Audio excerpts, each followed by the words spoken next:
That is not the right man to be telling me that I need to be protecting women by voting for Kamala Harris. I'm sorry. You may want to give that message. He can't give that to me. I was livid, okay? All of those black men that spoke, I can't say all of them in the audience, but I'll say all the ones that spoke, from DL, like you said, Jermaine Dupri. There was some congressmen there, representatives. It not only was it sad and pathetic, it was so, I don't even know if disappointing captures it, right? Shameful.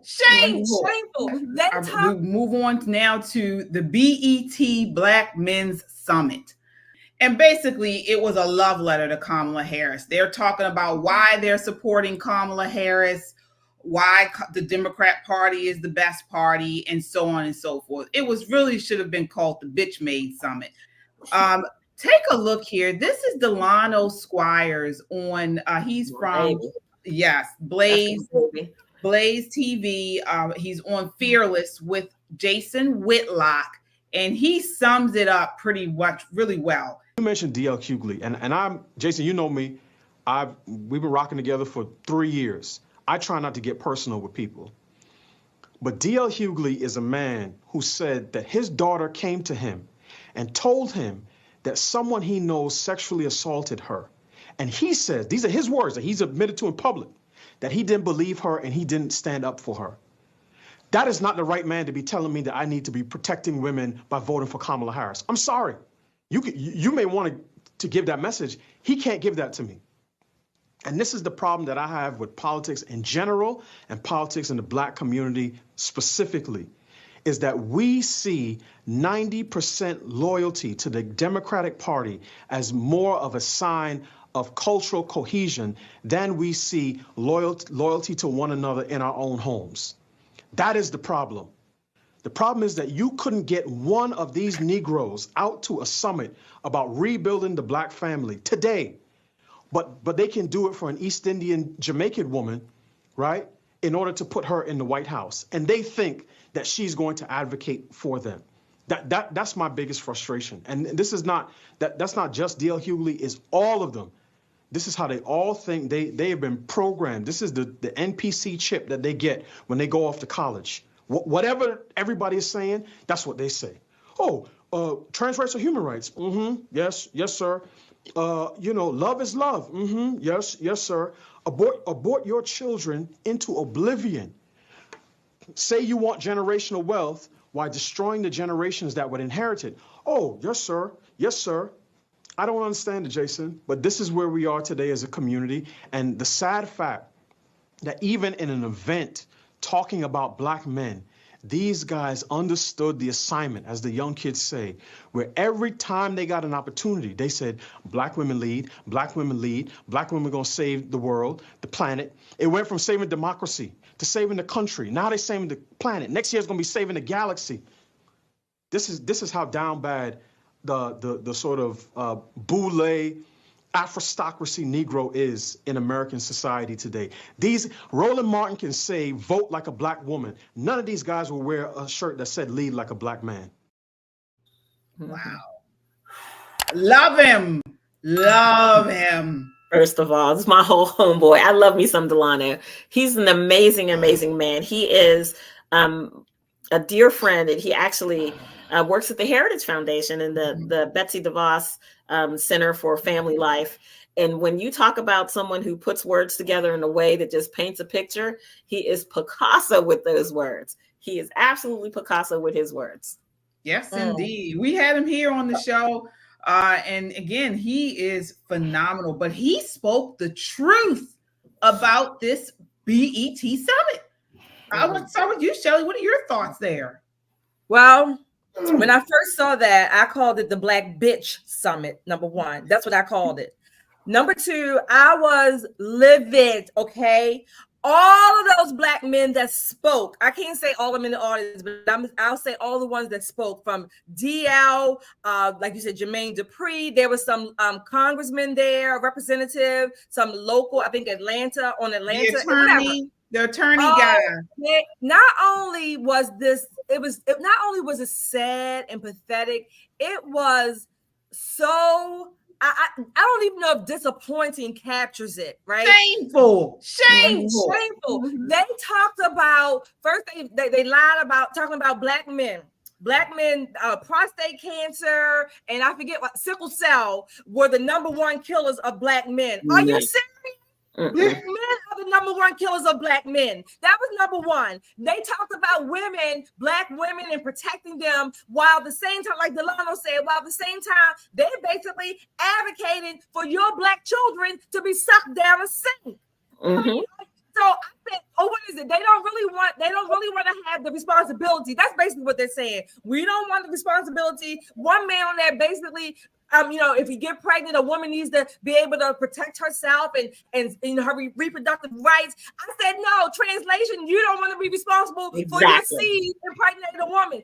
I mean, they talk about women being killed by police officers. Basically, they were insinuating by white people. No, the #1 killer, at least homicide of black women, are black men. Mm-hmm. This thing drove me crazy. I was livid. I was typing all kinds of comments in there. These people, and they were so, arrogant and confident and elitist, like they were really saying stuff. Then they had the audacity to say that Kamala Harris did not prosecute. It's a lie that she didn't prosecute all these black men for weeks. All of these patents. These are some of the same. They were. I'm supporting, prosecutors now, right? These are the same people, the same types of people who only 3 or 4 years ago were talking about defunding the police, which will help to destroy black communities even more.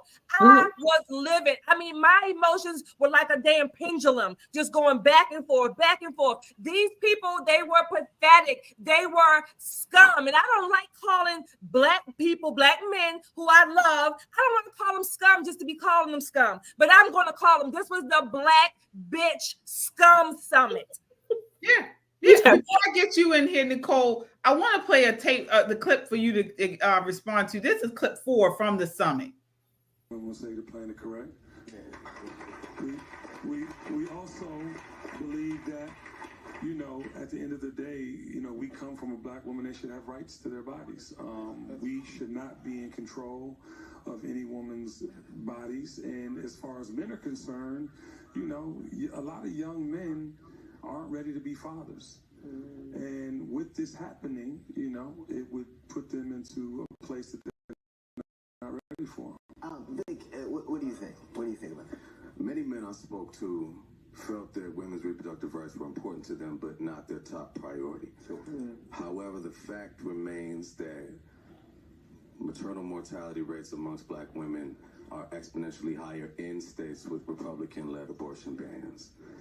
As black men, our primary responsibility in this humanity is to protect black women. Yes, indeed. That's why we're here.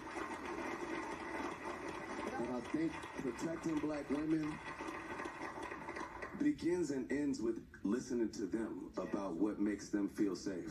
And they overwhelmingly support the right to choose what happens with their body. A majority of over 75 to 80%.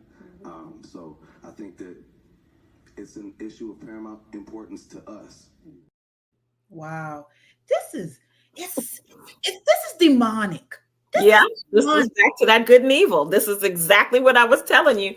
This is not about these two people. This is about a spiritual battle that is taking place. And they always use people who are closest to you, the people who have the most influence over you, to kind of put the screws to you just a little bit harder. So they tried it with our children. COVID, and its quote unquote horror, brought to our attention what they were doing with our children. So they had to find another vein. So we're back here to this abortion thing. And what's really interesting is, I'm not going to slut shame these men either, but they probably got about 24, 25 wives between them.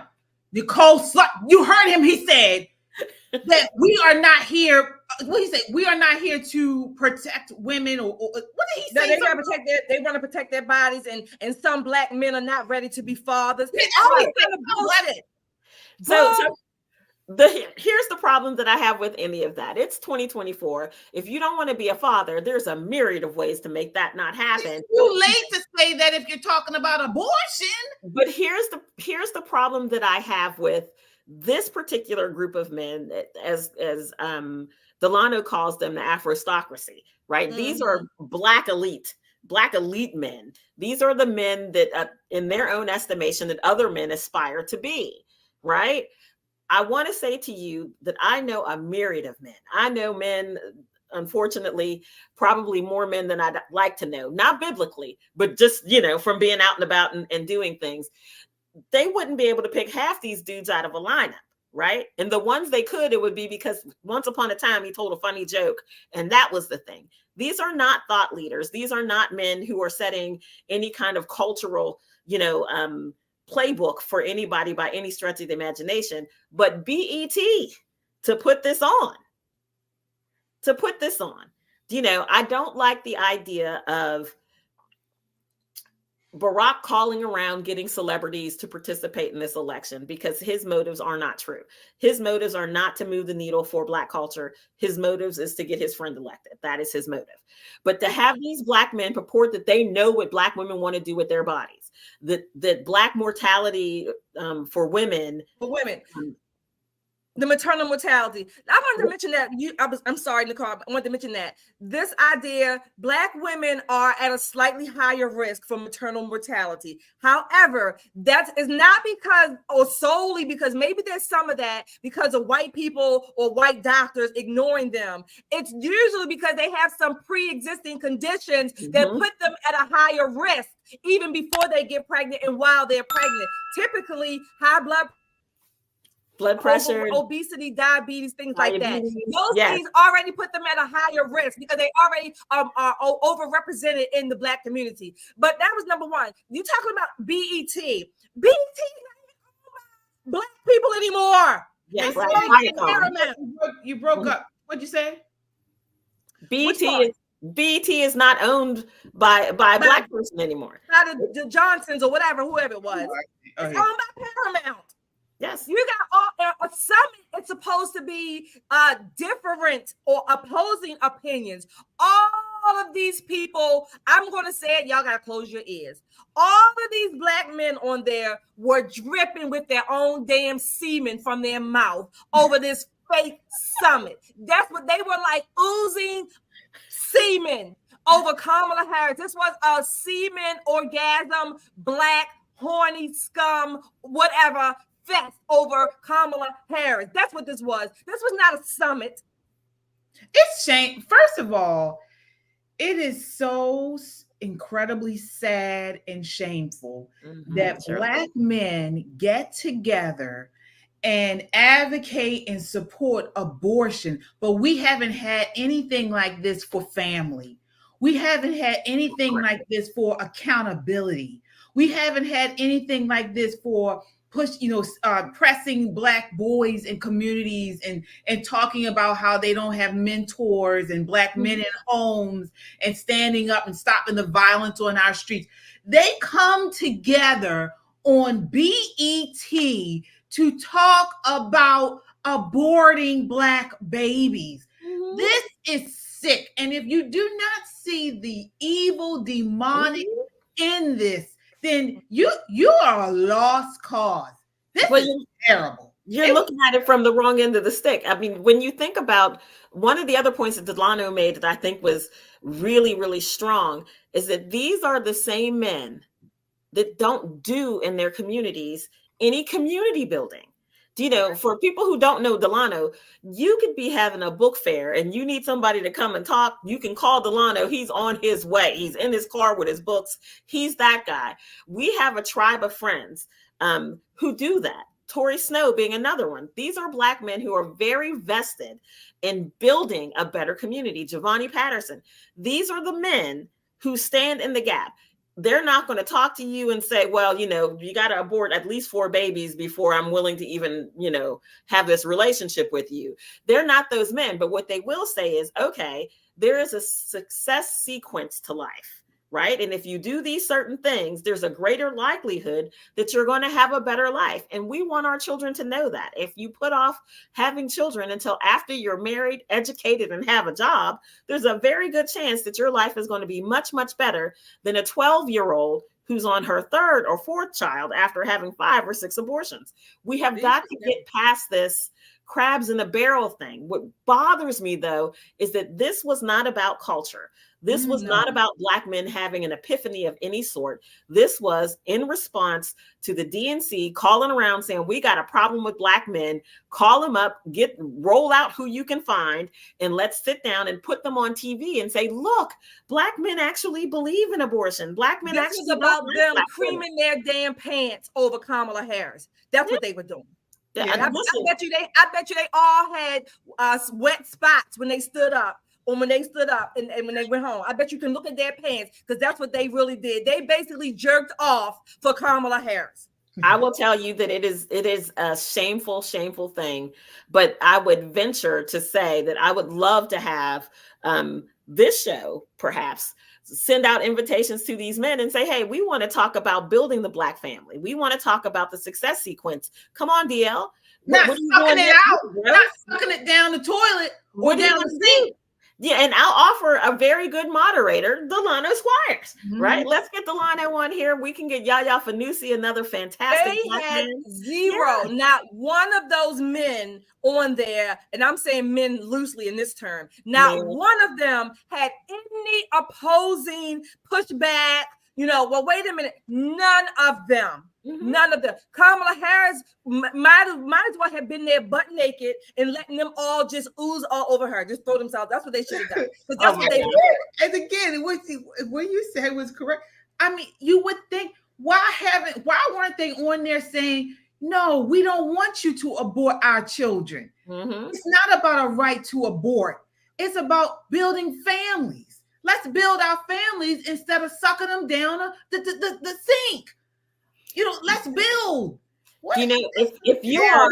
If you are like us on this show and you are absolutely pro-family, hit that like button because we need more. They talked about George Floyd. I forget something about George Floyd and who's going to be the one that won't sign the George Floyd Act. George Floyd, granted, however his circumstances, that was dealt with in the courts, but he was a scum as well. I mean, he stabbed or beat a pregnant woman.